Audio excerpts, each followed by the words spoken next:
It's heavy because we can't control anything that's happening now. Abortion is at the center of national and local debates, stirring intense emotions on both sides. Oklahoma lawmakers approved bills restricting most access beyond the first few weeks of pregnancy. News 9's Brittany Toulis was reporting on this issue inside an abortion clinic right when Oklahoma passed the Texas-style law. We're going to sign every piece of pro-life legislation that hits our desk. We don't want to allow abortions in the state of Oklahoma. Governor Kevin Stitt signing the first abortion bill into law this legislative session. SB 612 bans abortion from fertilization, and the doctor performing it could be criminally charged with a felony and face prison time and fines. It doesn't take effect until August, but SB 1503, the same heartbeat bill that Texas passed, would immediately take effect with the governor's signature. The House this morning just passed SB 1503.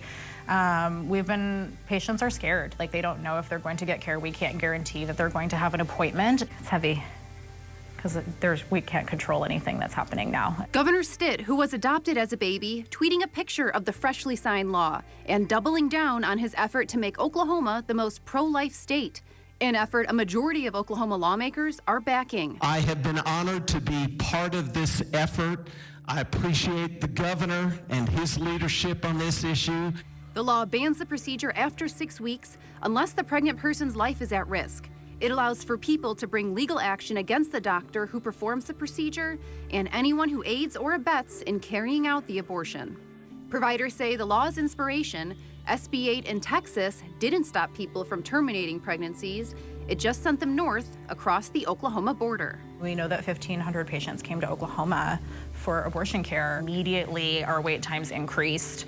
Immediately, patient gestations increased. September 1st hit, and our phones, we couldn't keep up with them. It was crashing our phone. Women that were so scared and didn't know what to do, and they were just frantically calling any clinic, the closest one they could find to them. Those providers saying pregnant people in Oklahoma are now facing the same hurdle.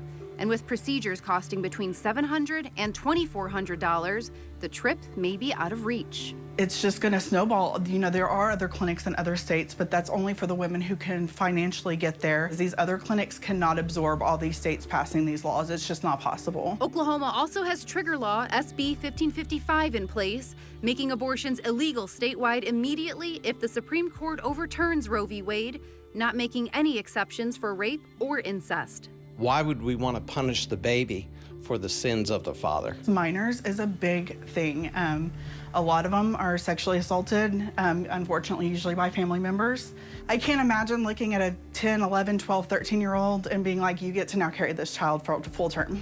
That poor little body has been through so much. In all the laws surrounding abortion, the procedure is allowed after any restriction if it saves the pregnant person's life. But current providers say if clinics close, there may not be anyone who can perform the procedure in emergency situations. We've had patients referred from the ER to us because they don't know how to provide the care there. OBs refer to abortion clinics all the time because they don't provide DNC care. Women who've walked these halls, anxiously waiting in these rooms, all have stories woven together by common threads. Everybody, I promise, goes back and forth on this decision. I don't care if this is their second time doing it, if it's their first time, whatever, it's not an easy decision that anyone makes. Providers talk with patients, making sure it's their decision and even showing them other options like adoption. By the time most patients are in the building, they're pretty ready. Like, they've talked to their family, they've talked to their friends, they've talked to their partner. They've included the people that they wanted to include in the decision. An Oklahoma woman calling into a podcast, sharing her abortion story, an experience 1 in 4 women will have, saying she had the procedure years ago, but still can't tell those closest to her. Even now, seeing people that I know love me and support me post just the rhetoric that follows people who have abortions or what should happen to them, I'm like, you people would never say that to my face if you knew. You know and you love someone who's had an abortion.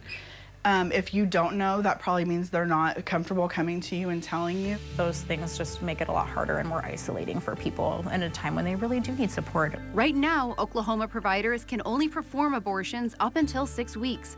A decision from the Supreme Court would likely shut them down for good. We're going to be here as long as we can, seeing as many patients as we can for the time that we have. And lawmakers say that's exactly what they intended. We value life because our God in heaven values life.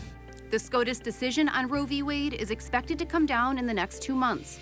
Brittany Toulis, Oklahoma's own News 9.